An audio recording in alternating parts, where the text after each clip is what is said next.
एक गांव में मोहन नाम का एक गरीब किसान रहता था। वो एक बहुत ही अमीर किशन दास के खेत में काम करता था। किशन दास बहुत ही आलसी और घमंडी इंसान था।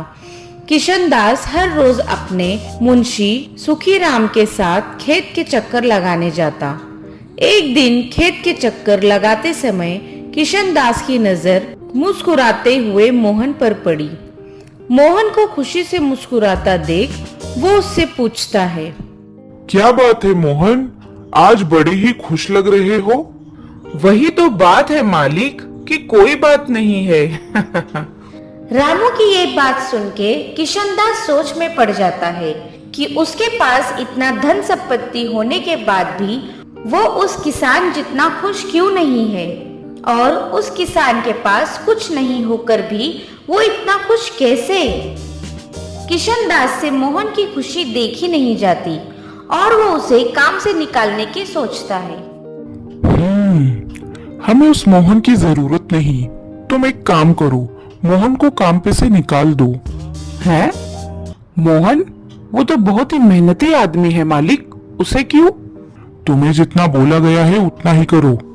किशन दास की ये बात सुनकर सुखीराम ये बात मोहन से कहता है, ओ मोहन, तुम कल से काम पर मत आना, तुम्हारा हिसाब किताब कर दिया है, जमींदार जी के घर जाकर ले लेना। सुखीराम की ये बात सुनकर मोहन बहुत दुखी हो जाता है और किशन दास से मिलने जाता है।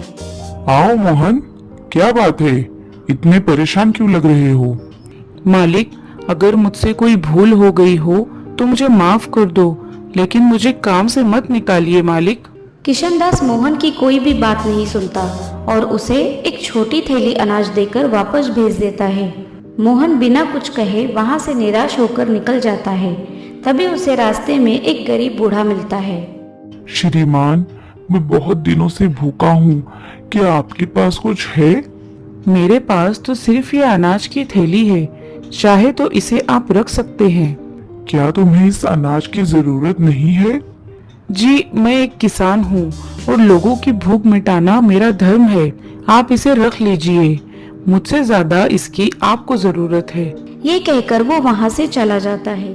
उस दिन मोहन भूखे पेट ही सो जाता है तो उसके सपने में वही बूढ़ा आता है और उससे कहता है, मोहन, मोहन, मैं तुम्हारी उदारता और ईमानदारी से बहुत खुश हूँ, इसलिए मैं तुम्हें यह आशीर्वाद देता हूँ कि कल सुबह जब तुम उठोगे तो तुम्हारे खेत की सारी फसल सोने की होगी।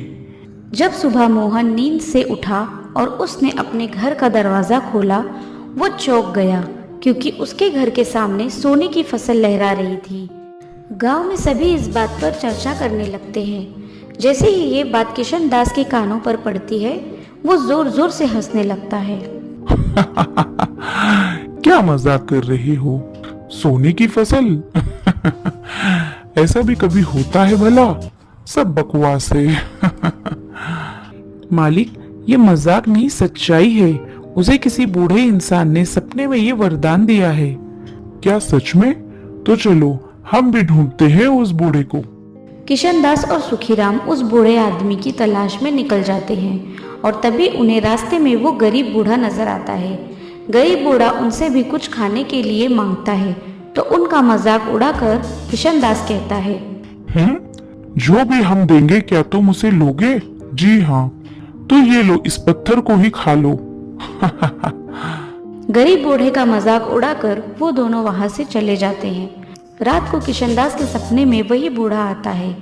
किशन दास, किशन दास, गरीब को परेशान करने वाले और उनका मजाक उड़ाने वाले तुम्हारे जैसे पत्थर दिल इंसान को मैं ये श्राप देता हूँ कि तुम्हारी सारी खेत और जमीन पत्थर में बदल जाए।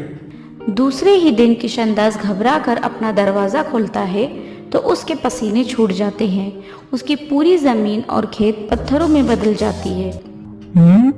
पत्थर? ये क्या हो गया? हर तरफ पत्थर ही पत्थर। या अल्लाह, ये सब क्या हो गया? किशन दास को सजा मिलनी ही थी, उसके नसीब में रोना ही था। लेकिन क्यों? क्योंकि वो बड़ा ही घमंडी था और दूसरों का मजाक उड़ाता था। अपने पास सब कुछ होने के बाद भी नाखुश था, लेकिन मोहन ऐसा नहीं था। उसके पास जो कुछ था उसमें वो बहुत खुश था। मोहन बहुत दयालु था और दूसरों की मदद करता था, इसलिए उसके साथ अच्छा हुआ। तो दोस्तों, इस कहानी से हमें ये सीख मिलती है कि हमें कभी भी किसी व्यक्ति का मजाक और उसकी बुरी हालत का मजाक नहीं उड़ाना चाहिए।